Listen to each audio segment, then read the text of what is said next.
Hello everyone, and welcome to another Star Trek Online video. So today I just wanna give some tips on how you could build your first character. Maybe you've just reached the maximum level and you're now wondering what now. So I'm assuming you wanna do an energy build, or mostly energy weapons because that's the most popular. And now you're wondering what energy type. My first suggestion would be anti-proton. And well, there is a reason for that. If you look at the exchange, you can see that isomex that increase anti-proton damage are actually pretty cheap. Now, isomex are a very good way to increase your damage. They are advanced engineering consoles, so you need engineering slots for that. And you cannot mix them with other advanced consoles, like no advanced science or tactical consoles. Now, the advanced tactical consoles that people tend to use are from fleet holding, but maybe you are not in a fleet anyway, or maybe you don't want to spend the resources on those. And keep in mind that isomex usually perform better. So isomex are a high-end option. It's just that most people don't use anti-proton, and that makes the anti-proton ones relatively cheap. But there's nothing wrong with anti-proton, right? It's not like you can't do elite content with the damage type or anything. And there are other cheap damage types as well, like Tetrion, because nobody wants to use Tetrion. And that would be valid as well, but I will be focusing on anti-proton here. And to be honest, anti-proton isn't actually that bad. The base anti-proton weapons do not have a proc, but instead of a proc, they will have advanced crit severity.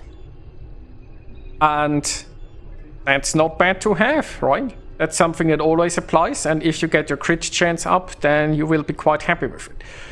So anti-proton gets my vote there, and as you can see, right, they are very affordable. Just make sure to do your daily endeavors, those endeavor boxes that you get for your daily endeavors. They can hold quite a bit of energy credits, Elysium, and like other stuff that you want. You can sell in your replicator. You can sell stuff that you don't want. You can also just technically right click and discard it and you get the energy credits for it. Just be wary that you don't sell the stuff that you actually want, so there is that. But there is a recycle here. You can see how much energy credits you would get. And yeah, just don't sell your valuable stuff. You can change the protected status to on an item, and then you can accidentally sell it, by the way.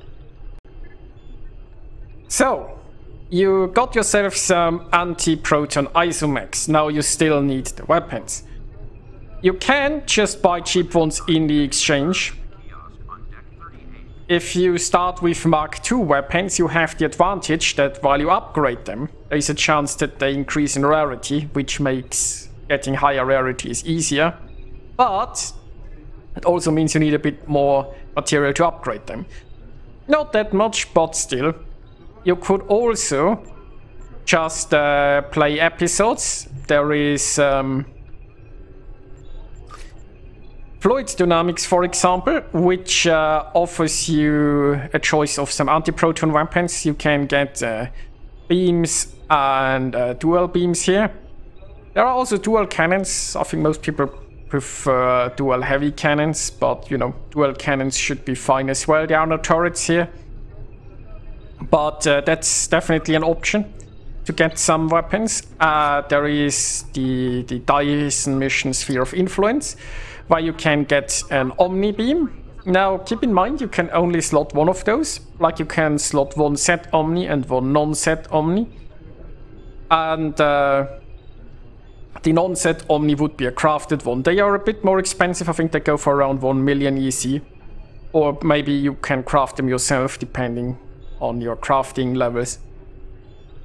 You can also get a warp core here that will do just fine until you get a better one. Eventually you probably want to move to reputation gear, but you know, you can outfit yourself with that just fine. There is also Step Between Stars, which will give other set gear. like shield, engine, and deflector. You can, for example, get those. There is Delta Quadrant, like the last mission, Dust to Dust, gives a Kobali set. So there are certain quests where you can get other gear, but there is also the Kitoma Alliance set, which was awarded in a previous event. An event that didn't run too long ago, so there's a reasonable chance that you have this. If not, don't worry. But if you have this, you can see the deflector gives anti-proton damage and critical chance, which makes this a pretty good deflector for an anti-proton build. So I would actually like keep that even in the final build. And then you can use like the engine and the shield. I mean, you can use this full set. And eventually you might want to replace some of those with the Discovery Reputation. The Discovery Reputation is very popular. And if you want to know how to level your reputation, you just select the project here. You select the daily and then you fill it. And you do this every day. You get experience for once this project completes, and once you max out the tier, then in upgrades available you will see a project that increases your tier that costs 5 marks and takes 5 seconds, and rinse and repeat until you are at the maximum level. Now those marks you can get from a lot of daily content like TFOs. For Discovery Reputation I recommend the Defense of Starbase 1.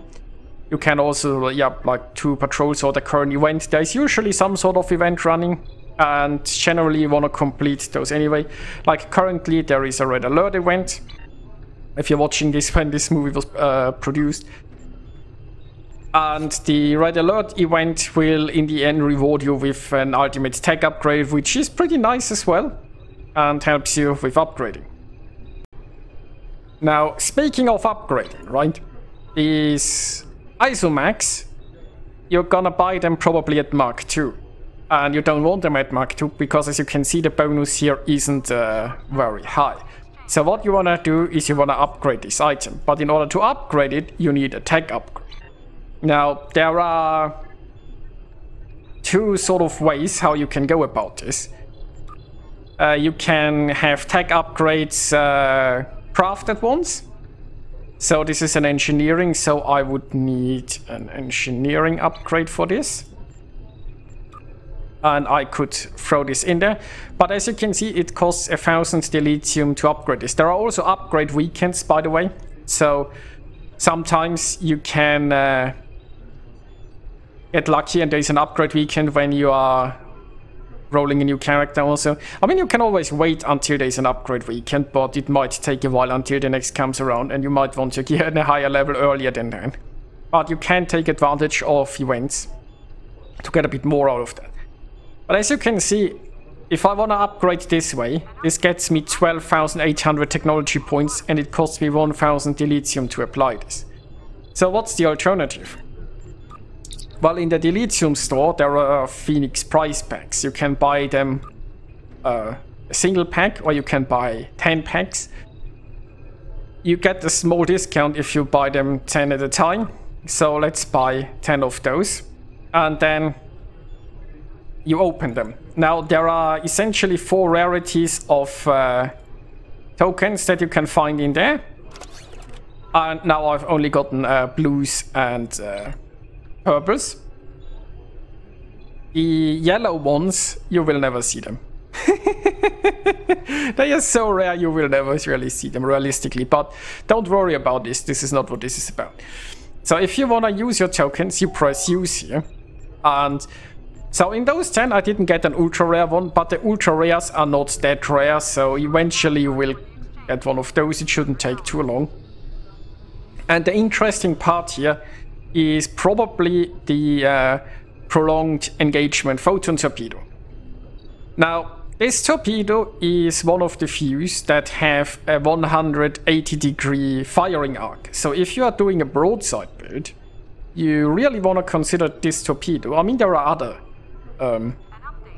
wide-angle torpedoes, but this one is relatively easy to get, and it's a reasonable torpedo, so you could slot this together with a bunch of beam arrays. Now, what you can also do in this, well, I mean, you can browse this store if you want and see if there is anything else that you find interesting, but you can downgrade those tokens. So you can see if I had an ultra rare token, I could get 2 very rares for this. You can't upgrade those tokens, you can only downgrade them. And this might actually make sense, because as you can see here, I can now take those very rare tokens and I can make them to blue ones. Because the blue ones can buy you universal tech upgrades. So now I can buy 15 tech upgrades. And I mean, how much you'll get out of 10 packs is random. But now I got 15 of those. And if I now go upgrade, you can see those Phoenix tags have quite a bit more technology points than a superior engineering upgrade, right? The superior engineering upgrade gives 12,800 points, and this Phoenix upgrade gives 38,400 points. And if I apply this, I have to pay Dilithium. But if I apply this, I don't have to apply Dilithium.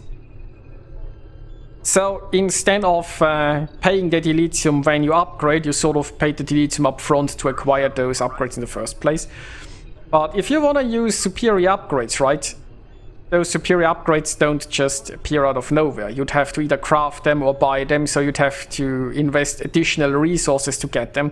Then they come in flavors, right? Engineering ones, beam ones, so you need the right ones. So it's a lot easier to just use Phoenix tokens and get yourself the Phoenix upgrades. Now, if I apply this, you can see it's now ready to upgrade. And now it's level 3. And because there were so many technology points in there, I can, without using another tech upgrade, I can just go all the way to a higher tier here. And we will see when it needs more points. So this is already tier 10, right? I went from tier 2 to tier 10 with one upgrade, and I'm almost at the next one. So if I apply another upgrade here, and now you can see the cost for the upgrades is increased. And now I'm at Mark 15. You can now keep feeding upgrades in there to get it to a higher quality, and down there you see the chance that it upgrades. So every time you fill this bar, the chance here will go up, and eventually you will get a 100% chance. But it can use a lot of upgrades to go to the golden quality, and you really don't need it, right? The most important part is getting your gear to Mark 15, and don't worry too much about getting anything gold. Now you can also see I still have 10 of those upgrades, so it cost me 5 of those tokens to go from tier 2 to tier 15. Now for weapons are a bit more expensive. Now something I should point out at this point is, the ship that I'm showing you right here is not the best for Isomex, because it has more tactical slots than engineering slots. Usually, I think the rule of thumb is 1 less engineering slot, you wanna still go for Isomex. But my main point is, a lot of people don't really have access to those Spire consoles anyway, because it requires you to be in a fleet and then contribute to the fleet, and they also cost Dilithium and so on. So those Isomex are actually easier to get, and nothing stops you from combining them with regular tactical consoles, right? You can't use the advanced tactical consoles, but you could like use regular anti-proton consoles. And if you're a new player, you don't really have that many special consoles anyway to fill the other slots, so there is that. And engineering heavy cruisers are relatively popular, I would say, right? And as long as you've got like at least 3 engineering slots, Isomex are definitely worth it anyway. With 2, maybe you could make an argument to go for something else, but once again, that's assuming you actually have access to other tactical consoles. Anyway, moving on. What could you slot in those other slots? Well, I have also some examples for that. So cheap things that you can get that help with anti-proton would be... where do we have them? Right, there is, for example, a temporal anomaly projector, and they might go for like 2 to 3 million or so on the exchange. There is also a polymorphic probe array, which goes for about the same amount. Those are not particularly strong consoles in us. Nobody would put them on the really high-end builds, but I think they are fun consoles, right? They buff your anti-proton damage, and they deal some anti-proton damage, and they have some fun effects, I think. So you can slot them anywhere, right? There's a universal console, so you can drag them into any slots that you have free.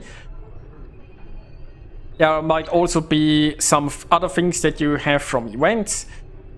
The omnidirectional power and proton beam array is not an anti-proton weapon, but because of its resonance ability, this turns out to be a very powerful omni-beam. So you can use that instead of the anti-proton omni-beam if you wanted to.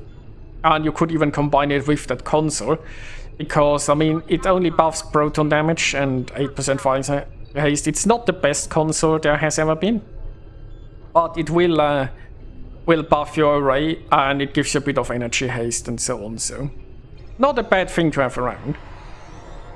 Something else you could look into is the shield absorptive frequency generator. This comes from a tier 3 Romulan ship, the Valdor, that you can buy for dilithium. Obviously that might be a heavy dilithium investment, but if you do that, you get a console that will help keep you alive. So there is that. So yeah, to summarize so far, get yourself some regular anti-proton weapons, either craft them, buy them, or from a mission. Combine possibly with a torpedo. Get some set gear from quests until you can get reputation gear. If you have, the Aetam Alliance deflector is awesome. Get some cheap isomex, don't forget to upgrade, and fill your other console slots with whatever you have available, and try to buff your anti-proton damage even more. Now, when it comes to traits, the truth is, if you're a new player, you won't have any very exciting traits. You just fill it with whatever, right? So it might not be the most comforting thing to hear, but all the fancy traits will cost you some money on the exchange, and eventually you might want to have something like a Boimler effect, or unconventional systems, or context is for kings, or some fancy stuff, but a lot of those traits cost you 40 million upwards, and if you're a new player, you will have other stuff to buy first, right? As for starship traits, well, starship traits come from starships, and you probably won't have that many either. Now, do events, because, for example, in the last summer event, there was a ship with a very nice console on it. I actually forgot the trait. Don't think that was that impressive, but you will, over time, accumulate more traits and also more clicky consoles to fill out your build. There will also sometimes be events that give you a starship token where you can acquire a Stentor ship.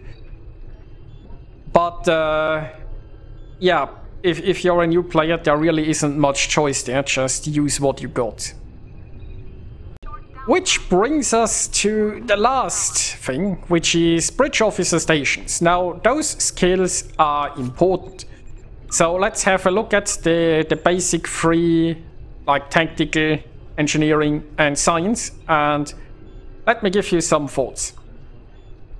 So, the first thing you want is something to buff your chosen weapon type. So if you went for cannons, you probably want a cannon scatter volley. If you went for beams, you want either beam fire at will or beam overload. Now there is also, by the way, cannon rapid fire for cannons, but cannon rapid fire is just relatively disappointing. I mean, if you want it, just go for it.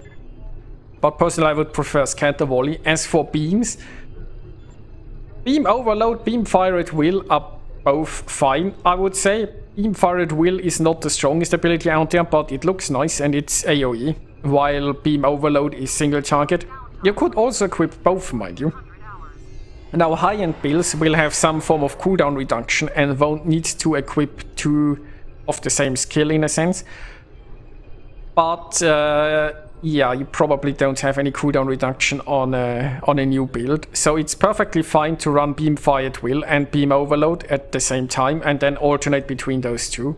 Or just try both out, see what you want. You can run 2 copies of Beam Fire at will and switch between those two. So there are options there. Another thing that is often used is Attack Pattern Beta, which debuffs all enemies that you hit. Something like Attack Pattern Beta is very nice with either Fire at Will or Scatter Volley, because you hit multiple targets and you debuff them, not just for yourself, but also for teammates if you're doing missions with other people. Then there are also torpedo skills. So for torpedoes you have Torpedo High Yield or Torpedo Spread. Both are perfectly fine abilities. Once again, Torpedo Spread is AoE, Torpedo High Yield is more single target. And it depends a bit on what sort of torpedo you are using. But, you know,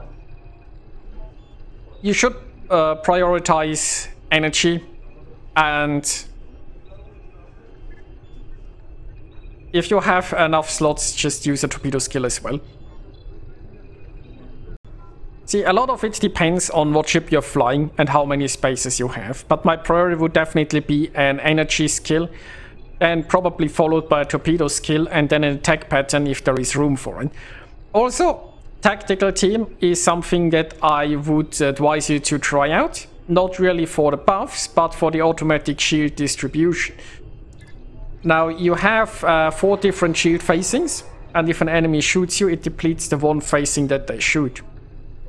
And often you are not getting shot from all sides, so it's possible that one of your shield facing fails and you technically still have shield hit points in the other ones. You can manually redistribute your shield, but it's not as effective as tactical team, and this will help you survive.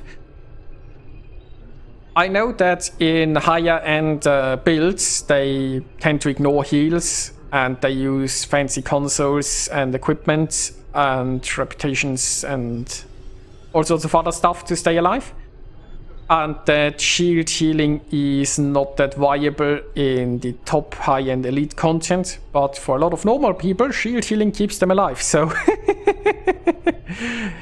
trust me, try out tactical team, see if you like it or not. If not, you can still replace it with something else. Now for engineering. Now, engineering is often looked down upon because engineering is, well, it doesn't really have a lot to improve your damage, and people really care about improving their damage a lot. What it does have is emergency power to weapons, and there is a starship trait that's called emergency weapon cycle, or something like that, which is very good and gives you weapon firing haste when you use emergency power to weapons. So emergency power to weapons is definitely a skill that a lot of people are running. It also gives you more weapon power and bonus energy weapon damage, so there is that. So even if you don't have the starship trait, this is a pretty nice skill and something that I would recommend you run on an energy weapon build. Now, emergency power to weapons has a 45-second cooldown and a 30-second uptime.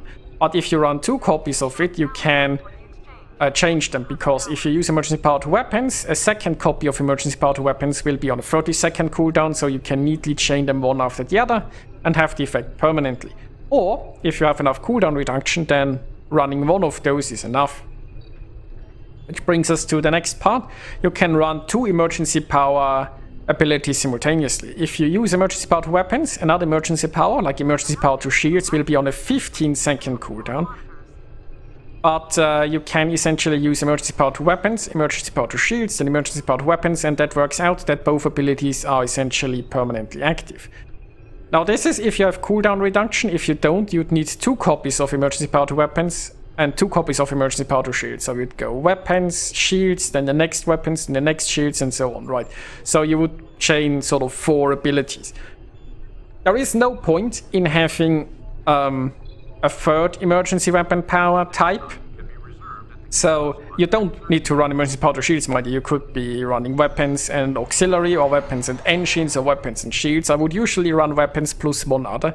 Personally, I like shields because, you know, it gives you shield resistance and it helps you stay alive. And once again, even though it's looked down upon, you might be surprised how helpful it can be if you are a new player. So my suggestion would be running weapons and shields. Now there is some slight good news here, because the duty officers, like your active space duty officers, there are damage control engineers, and they have a chance to reduce the recharge time for your emergency power subsystem abilities. They are not very expensive, and if you have 3 of those slotted, you essentially can chain 2 of those powers almost indefinitely. There is a small chance that they won't proc, but it's good enough, right? If you have 3 of those, you can then run emergency powered weapons and shields, for example. Just have 1 copy of each and chain them. Now, other engineering powers that you might want to use is an engineering team, mostly because it repairs disabled systems and it removes engineering debuffs. The heal itself is not the greatest, but the cleansing effect is very useful depending on who you're fighting. And you can run this as an ensign ability, and there isn't really that much. Well, I mean, it depends how many slots you have, right? If you have a Lieutenant Commander Engineering, I would be running Weapons 3, Shields 2, and Engineering Team 1. That's, I think, a pretty reasonable layout if you have a Lieutenant Commander Engineering. Then another useful ability is Auxiliary Power to Structural Integrity Field. And the reason that's useful is it gives you damage resistance rating. The heal it has is not the greatest, but it does have a very quick recharge. And the resistance will help keep you alive, so there is that. Now, as far as other powers go, sadly, engineering isn't built with a lot of amazing stuff. You can do something like reverse shield polarity, which does have quite a long cooldown, I think. But when you take energy damage, you heal instant. It's yeah, there is extend shields, which used to be a good support ability, but I don't think anybody does use it anymore these days. Engineering could certainly use a little bit more attention. So I would mostly focus on the emergency power abilities, maybe an engineering team, and then maybe an auxiliary power to structural integrity field, depending on how many slots you have. Which brings us to science. Now, science is a lot more exciting. Science has a very nice ability that many people like to use, which is called Gravity Well. Gravity Well is only available for the Lieutenant Commander and Commander slots. And bringing 1 Gravity Well is nice because it pulls enemies together and it allows you to, well, take them all out with something like a scatter volley. And it makes sure that those enemies are not running around too much and makes them easy to target. So yeah, Gravity Well is a fun ability that I can highly recommend. There are a lot of unconventional system triggers in science. Gravity Well is one of that. Now, unconventional system is a trait that you probably don't have. And when you activate certain abilities, it will reduce the cooldown on universal consoles, which you also won't have too many of them. Now, this is something to work towards eventually, because as you play the game, do more events, accumulate more universal consoles with fun abilities on them. You probably want that. You can buy the trait for about 40 million. I mean, prices change, right? But I think it's about 40 million in the exchange. And then you can look at which abilities trigger unconventional systems and focus a little bit more on that, like scramble sensors, which is why scramble sensors is a very popular ability. Now, aside from like Gravity Well, and as I just mentioned, like scramble sensors, what you might want to look into is Photonic Officer. I've talked a lot about recharge and how you probably don't have any of this because you can't afford something like Boimler effect or fancy traits. But Photonic Officer is something, there is a improved Photonic Officer trait that you probably don't have. Shouldn't be laughing about, but yeah, sorry, but this game is very pay-to-win-ish, and if you spend a lot of resources, you definitely have an advantage. But anyway, Photonic Officer, even without the special trait or anything, you can use it to reduce your recharge on Bridge Officer abilities. So that's something you could use. If you need heal, Transfer Shield Strength is a shield heal. Hazard Emitters is a very important heal that I would recommend you use, because Hazard Emitters is a heal over time that also strengthens your hull. Like, it gives you resistance, and it removes certain debuffs and damage over time effects, so it gets rid of plasma dots. So Hazard Emitters I can highly recommend. Science Team is a shield heal that doesn't heal that well by itself, but mostly it removes science debuffs. So if you get subnucleonic beamed, or if you get sensor scrambled, or things like that, Science Team will get rid of it. So Science Team can be very useful, and definitely an ability that I would equip if you have a slot free for it. Tractor Beam is a very iconic ability, but more than that, it keeps an enemy stationary, which makes them a lot easier to hit. And especially if you're using a forward-facing build like cannons, you might want to tractor beam someone and then just shoot them without them running around all over the place. So tractor beam can be nice. Polarized Hull can be an interesting ability because it makes you immune to enemy tractor beams and gives you some damage resist rating. So that is something you could consider. And other than that, I mean, you can try around. If you are running a dedicated science build, of course, there are a lot more things that are interesting here. But for the most part, you probably want to be looking at something like Gravity Well Photonic Officer, a Hazard Emitter, a Science Team, maybe a Tractor Beam. And if you have unconventional systems, then just look at the triggers for this and what you can fit in there. And yeah, that's about it with my tips. I know this wasn't like a specific build that I've proposed, and I haven't gone over like all the specialist schools like intelligence and so on.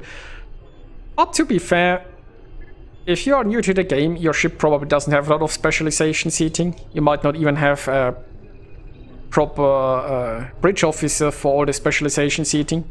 So this is just more like a general guidance on how to build your first ship, and you can take it from there. Like, as you get more familiar with the game, I highly recommend you to experiment a bit, figure out what you like, and then go look at the professional builds from more experienced players who build like the super insane builds, and maybe get yourself something you want to work towards. But for a start, you just can get yourself some cheap Isomax in a damage type like anti-proton, and then get yourself some cheap anti-proton weapons, work on upgrading them with your dilithium, get yourself some set gear from a quest, and work on your reputations. And then once you have your reputations, you probably want to do what most people do and go for the discovery rep. The discovery reputation set is never a bad choice. You don't need all 4 pieces. 2 piece is very popular with like the shield and the engine. Then in the Omega task force, you potentially wanna get the cutting beam if you need another beam for the back. You also might wanna get the console. Like the assimilated module is very good, and you can combine it with the cutting beam. There is the 0-point console from the Romulan reputation. That is also a decent console because it gives you more crit chance. Then I guess I skipped slightly over that. The Discovery reputation doesn't just have like a defensive gear. It also has a very good torpedo that's very popular. And then at tier 5 it has a console that goes together with the torpedo. But the torpedo alone, right, you only need tier 1 for that. So you can grab that and use that torpedo. And then if you're anti-proton, I mean, if you wanted to, you could be getting something from the temporal set. They have anti-proton stuff in there. Not necessarily the best, but might be fun. and totally workable. So yeah, I hope this helped people a little bit and maybe has given you some ideas how to build your ship. And don't forget to have some fun, and I'll see you next time.